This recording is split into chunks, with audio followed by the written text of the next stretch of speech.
एक बेहद ही गरीब इंसान जिसके पास टोटल 5 बच्चे हैं, जिसमें एक बेटा और 4 बेटियां हैं। एक छोटी कंपनी में नौकरी करता है, थोड़े बहुत पैसे कमाता है और बड़ी मुश्किल से अपने बच्चों की परवरिश करता है। बड़ी बेटी जैसे ही जवानी के दहलीज पे कदम रखती है, एक दिन बड़ी धूमधाम से अपनी बेटी की शादी कर देता है। लेकिन लड़की जब शादी करके अपने ससुराल में जाती है, पहली रात को ही कमरे के अंदर ही पति और पत्नी की बड़ी बेरहमी तरीके से हत्या कर दी जाती है।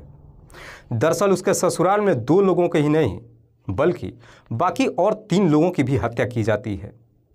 एक दिन पहले जिस बेटी को पिता ने लाल जोड़े में उसे ससुराल भेजा था, अगले दिन उसी बेटी की डेड बॉडी उसके घर पे पहुंच जाती है। इस बात की जानकारी जब आसपास के लोगों को मालूम चलता है, पूरे इलाके में तहलका मच जाती है। पर जब इसका असलियत लोगों को मालूम चलता है तो वाकई में इसे सुनने के बाद हर किसी के शरीर के रोंगटे खड़े कर जाता है। नमस्कार, आदाब, मैं हसमुद्दीन और आप देख रहे हैं सफ़र क्राइम तक। आज की जो सच्ची घटना मैं आपको सुनाने वाला हूँ, ये घटना है उत्तर प्रदेश की। उत्तर प्रदेश का एक ज़िला पड़ता है मैनपुरी और इसी मैनपुरी का एक थाना पड़ता है किसनी। किसनी थाने के अंतर्गत एक गांव आता है गोकुलपुरा और इसी गोकुलपुरा गांव का रहने वाला सुभाष यादव।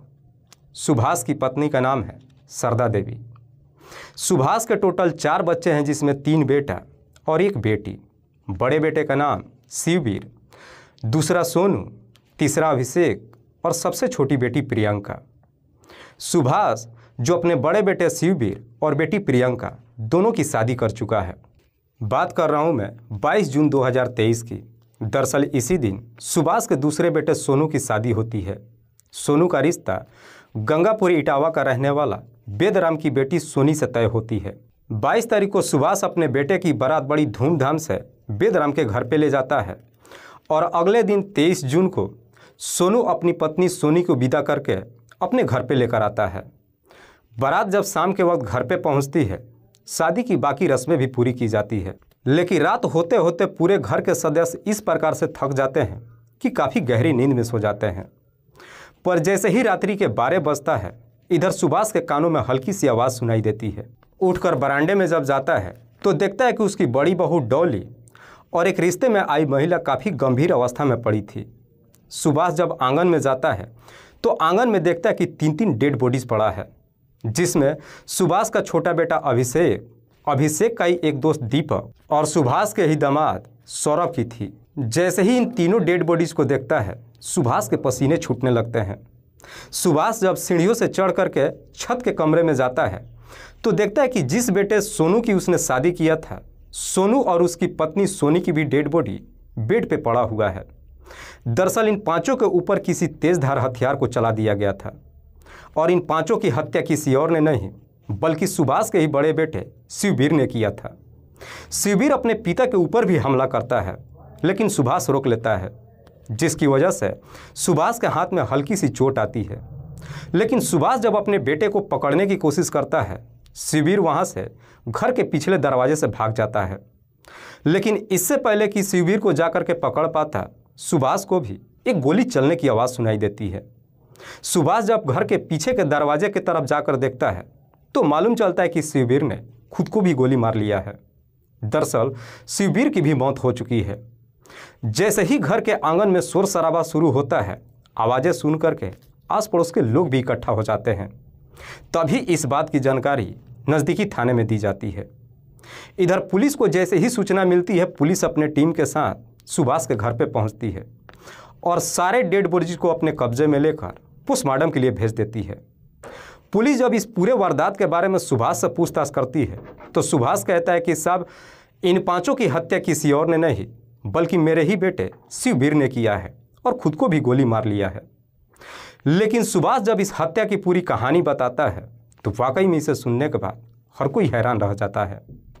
दरअसल इस कहानी की शुरुआत होती है घटना से ठीक लगभग 3 साल पहले, जब सुभाष के बड़े बेटे शिववीर की शादी नहीं हुई थी। सुभाष जो कि खेती किसानी का काम करता है, खुद तो पढ़ा लिखा नहीं है पर अपने बच्चों को बेहतर शिक्षा देने की कोशिश करता है।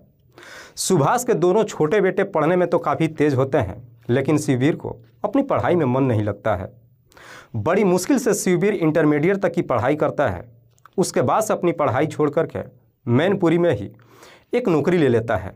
कुछ दिन नौकरी करता है, लेकिन शिववीर को अपनी नौकरी में भी मन नहीं लगता है, इसलिए नौकरी छोड़ करके अपने ही इलाके में फ्लेक्स की दुकान कर लेता है, जिसमें अच्छा खासा पैसा भी लगाता है।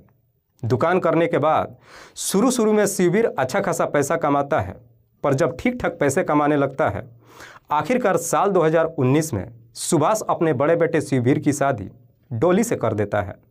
डॉली जो उसी के इलाके की रहने वाली है। शिववीर जब डॉली से शादी करके अपने घर लेकर आता है, अपनी पत्नी को भी काफ़ी हद तक पसंद करता है। 1 साल का जब समय गुजरता है, शिववीर की एक बेटी भी हो जाती है। पर जैसे ही कुछ महीने का और समय गुजरता है, शिववीर का दुकान धीरे धीरे नुकसान में चला जाता है। इस प्रकार से नुकसान में चला जाता है कि आखिरकार शिववीर के ऊपर ढेरों सारे कर्ज भी हो जाते हैं। हालात इतनी बुरी हो जाती है कि शिववीर अपने दुकान का किराया भी ठीक से नहीं दे पाता है। इसीलिए शिववीर अपनी दुकान बंद कर देता है। लेकिन दुकान जब बंद कर देता है, उसके बाद से शिववीर इस प्रकार से परेशान रहने लगता है कि गलत लड़कों के संगत में आ जाता है। जैसे ही गलत लड़कों के संगत में आ जाता है, सुभाष भी अब सोच में पड़ जाता है कि आखिरकार अपने बेटे को सही रास्ते पर लाए कैसे। इसीलिए सुभाष अपने बेटे को नोएडा में भेज देता है। इधर शिववीर जब नोएडा में जाता है, जा करके एक प्राइवेट कंपनी में नौकरी करने लगता है। तब तक इधर शिववीर का दूसरा भाई सोनू भी राजस्थान में एक नौकरी ले लेता है और छोटा भाई अभिषेक अपने ही इलाके में एक दुकान कर लेता है। दोनों भाई भी ठीक ठाक पैसे कमाने लगते हैं। सोनू और अभिषेक जब ठीक ठाक पैसे कमाने लगते हैं, इधर शिववीर जब अपने घर पे पहुंचता है, अपने पिता से कहता है कि मुझे कुछ पैसे दो ताकि मैं अपने कर्ज वापस कर सकूं। लेकिन सुभाष अपने बेटे से कहता है कि तुम्हें एक फूटी कौड़ी नहीं मिलेगी। जो भी कर्ज किया है तुमने किया है, पैसे कमाओ और अपने कर्जों को पूरा करो। उसके बाद से शिववीर फिर से नोएडा में चला जाता है। लेकिन जैसे ही कुछ महीने का समय गुजरता है, शिववीर को मालूम चलता है कि उसके पिता ने 5 बीघा ज़मीन खरीदा है। इस ज़मीन के बारे में जब शिववीर को मालूम चलता है, वो घर पे आता है और अपने पिता से कहता है कि तुम लोगों को ज़मीन खरीदने के लिए पैसे है और मेरा कर्जा उतारने के लिए तुम लोगों के पास पैसे नहीं है, मुझे पैसे चाहिए। लेकिन सुभाष इस बार भी अपने बेटे को 1 रुपया नहीं देता है। शिववीर अपने पिता से कहता है कि ठीक है, अगर तुम लोग मुझे पैसे नहीं दे रहे हो कोई बात नहीं है, पर जो ज़मीन तुम लोगों ने खरीदा है उसमें मेरा नाम क्यों नहीं दिया। इस पे सुभाष अपने बेटे से कहता है कि वो ज़मीन सोनू और अभिषेक ने अपनी कमाई से खरीदा है, इसलिए उस ज़मीन पे उन दोनों का ही हक है, तुम्हारा उसमें कोई हिस्सेदारी नहीं है।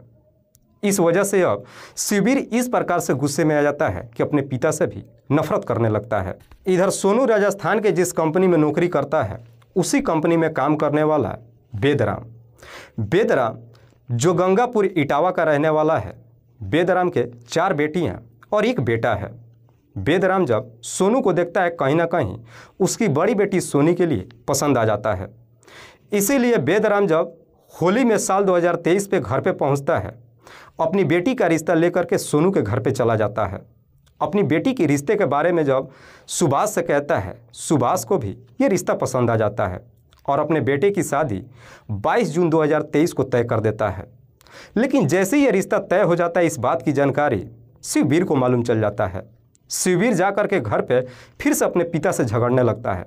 कहता है कि तुम लोगों को शादी करने के लिए पैसा है और मेरा कर्जा देने के लिए नहीं है। सुभाष इस बार भी अपने बेटे से यही कहता है कि तुम्हें जो करना है तुम कर लो, लेकिन तुम्हें 1 फूटी कौड़ी नहीं मिलेगी। शिववीर इस प्रकार से गुस्से में आ जाता है कि इस बारे में अपने मामा और बहनोई सौरभ से भी बातचीत करता है, लेकिन इसमें ना तो उसके मामा और ना ही उसके बहनोई सौरभ ही साथ देते हैं। इसलिए शिववीर अपने मामा और बहनोई से भी नफरत कर लेता है। शिववीर के अंदर इस प्रकार से नफरत हो जाती है कि एक दिन अपने पिता से कहता है कि मुझे सच सच बताओ कि मैं तुम्हारा ही औलाद हूँ या फिर कोई नाजायज़ हूँ, क्योंकि तुम सब लोग मिल करके मेरा साथ नहीं दे रहे हो। इतनी बड़ी बात कहने के बावजूद भी सुभाष के ऊपर कोई असर नहीं करता है।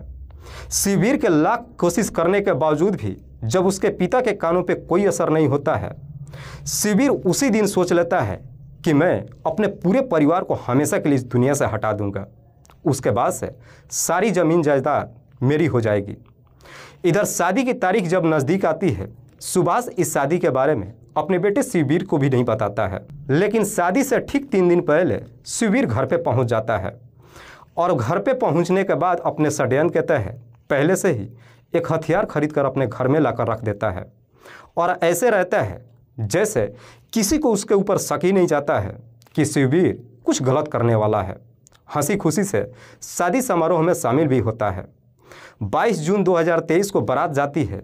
सोनू अपनी पत्नी को विदा करके 23 जून को अपने घर पे लेकर आता है। शाम के वक्त शादी की बाकी रस्में भी पूरी की जाती है, लेकिन तब तक रात्रि के 10 बज जाता है। पूरा परिवार इस प्रकार से थक जाता है कि उसके बाद से शिववीर कुछ कोल्ड ड्रिंक लाता है और सबको एक एक गिलास देता है पीने के लिए। लेकिन जब सबको कोल्ड ड्रिंक देता है, उस कोल्ड ड्रिंक में कुछ नींद की गोलियां मिला देता है। इधर जब सोनू की पत्नी सोनी उस कोल्ड ड्रिंक को पीती है, उसी वक्त ही उसके पिता बेदराम फ़ोन करते हैं और उससे पूछताछ करते हैं कि तुम्हारा ससुराल कैसा है। सोनी भी काफ़ी खुश होती है और कहती है कि घर के सारे लोग भी काफ़ी अच्छे हैं। लेकिन जैसे ही सब के सब कोल्ड ड्रिंक पीते हैं, पीने के थोड़ी ही देर के बाद गहरी नींद में सो जाते हैं। जैसे ही रात्रि का 12 बज जाता है, शिववीर उस हथियार को लेकर के आता है और सबसे पहले आंगन में जाता है तो देखता है कि आंगन में उसका भाई अभिषेक का दोस्त दीपक और उसका बहनोई सौरभ काफ़ी गहरी नींद में सो रहे थे। सोते वक्त ही उस हथियार से तीनों के गले पे चला देता है, जिसकी वजह से तीनों की जुबान से कोई आवाज़ भी नहीं निकलती है और घटनास्थल पे ही तीनों की मौत हो जाती है। उसके बाद से जीने से चढ़ करके जब ऊपर जाने की कोशिश करता है तो मालूम चलता है कि जीने पे जो दरवाज़ा लगा है वो अंदर से बंद है। सुभाष घर से बाहर निकलता है, सीढ़ियों के माध्यम से छत पे चला जाता है और छत पे चढ़ने के बाद सीधे सोनू के कमरे में चला जाता है। जा कर के देखता है कि सोनू और उसकी पत्नी सोनी भी काफ़ी गहरी नींद में सो रहे थे। सोते वक्त ही शिववीर उस हथियार से दोनों के गर्दन पे चला देता है, जिसकी वजह से सोनू और सोनी की भी घटनास्थल पे ही मौत हो जाती है। उसके बाद से जीने के माध्यम से दरवाज़ा खोल करके फिर से आंगन में आता है और सीधे बरामदे में पहुंच जाता है। बरामदे में पहुंचने के बाद अपनी ही पत्नी डॉली और अपनी मामी के ऊपर उसी हथियार से हमला करता है, लेकिन तभी दोनों की नींद खुल जाती है। हालांकि दोनों को काफ़ी गहरा चोट लगता है। चोट की वजह से दोनों चीखने चिल्लाने लगती है। दोनों की चीख पुकार सुन करके इधर सुभाष की भी नींद खुल जाती है। सुभाष जैसे ही बरामदे में पहुंचता है, शिववीर अपने पिता के ऊपर भी हमला कर देता है। लेकिन हमला करने के बाद जैसे ही पिछले दरवाजे से भागने की कोशिश करता है, सुभाष अपने बेटे को पकड़ने के लिए जाता है। लेकिन इससे पहले कि सुभाष शिववीर को पकड़ पाता है, शिववीर अपने पास से एक हथियार निकालता है और उस हथियार से खुद के ऊपर भी गोली चला लेता है। वाकई में सुभाष जब यह पूरी कहानी पुलिस वालों को बताता है, पुलिस मुकदमा तो दर्ज करती है, लेकिन जिस अपराधी ने सबकी हत्या किया था वो खुद भी इस दुनिया को छोड़ के जा चुका था। इसीलिए पुलिस इस केस की फाइल को भी बंद कर देती है। लेकिन जब इसका असलियत पूरे इलाके के लोगों को मालूम चलता है तो वाकई में पूरा इलाका काफ़ी दहशत में आ जाता है। दोस्तों, इस पूरी घटना के बारे में आप क्या सोचते हैं? आप अपनी राय हमें कमेंट बॉक्स में ज़रूर दीजिएगा। तब तक के लिए जय हिंद, जय भारत।